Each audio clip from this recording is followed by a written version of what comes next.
તળાવ ઓવરફ્લો થતાં ખેતરોમાં પાણી ઘૂસ્યા. મોડાસાના ફૂટા ગામનું તળાવ થયું ઓવરફ્લો. આજુબાજુમાં આવેલા ખેતરોમાં પાણી ઘૂસ્યા. 35 વીઘા ખેતરનો મગફળી સોયાબીનનો પાક પાણીમાં. ખેડૂતોને પાણી ભરાતા વ્યાપક નુકસાન. સાબરકાંઠાના વિજયનગરના પોળો ખાતે યુવકનું રેસ્ક્યુ કરાયું. અમદાવાદના ઇન્ટર્નશીપ કરનાર યુવકનું રેસ્ક્યુ કરાયું. પોળોની હરણાવ નદીમાં પાણીની આવક વધતા યુવકો નદીની બીજી બાજુ ફસાયા હતા. વિજયનગર પોલીસે યુવકોને સલામત રીતે જંગલમાંથી બહાર કાઢ્યા. વિજયનગર પીએસઆઈ સહિત પોલીસ કર્મીઓ સલામત રીતે બહાર કાઢ્યા. તો હાથમતી જળાશય ઓવરફ્લો થયો, જેના કારણે હાથમતી નદી બે કાંઠે વહેતી થઈ.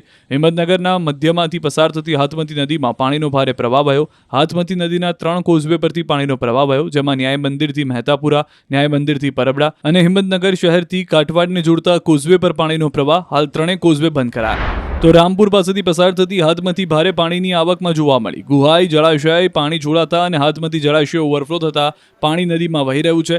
રામપુરથી કાણિયોલ સહિતના ગામડાઓમાં અવરજવર બંધ. ખેડૂતોને સ્થાનિકો અવરજવર બંધ થતા લાંબો ધક્કો ખાવા માટે મજબૂર થયા.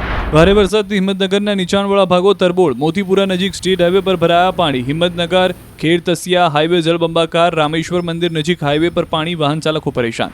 તો પ્રાંતિજ અને વિજયનગરમાં પણ ઘણા નીચાણવાળા ભાગોમાં પાણી ભરાયા. બંને તાલુકાની નદીઓમાં પણ આવક. આ તરફ બહુચરાજીમાં પણ ધોધમાર વરસાદ વરસ્યો. વરસાદને કારણે યાત્રિકો મુશ્કેલીમાં મુકાયા. હાઈવેથી મંદિર તરફ જતા માર્ગોમાં પાણી ભરાયા. પૂનમને લઈ મોટી સંખ્યામાં માઈ ભક્તોમાં બહુચરના દર્શનાર્થે પહોંચ્યા, જ્યાં મંદિર તરફ જવાના માર્ગ પર પાણી ભરાતા યાત્રિકો મુશ્કેલીમાં મુકાયા. બહુચરાજીમાં વરસાદથી તળાવો બેટમાં ફેરવાયા. ખેડૂતોને પાક બરબાદ થવાની ઊભી થઈ હતી ભીતિ. કઠોળ, બાજરી, દિવેલા સહિતના વાવેલા પાકમાં પાણી ભરાઈ જતા પાક ફેલ થયા હોય તેવી પરિસ્થિતિ. કડીમાં પણ ભારે વરસાદ બાદ ઘણા ભાગો તરબોળ. કડી, જગાતનાકા, કરણનગર રોડ સહિતના વિસ્તારોમાં પાણી ભરાયા.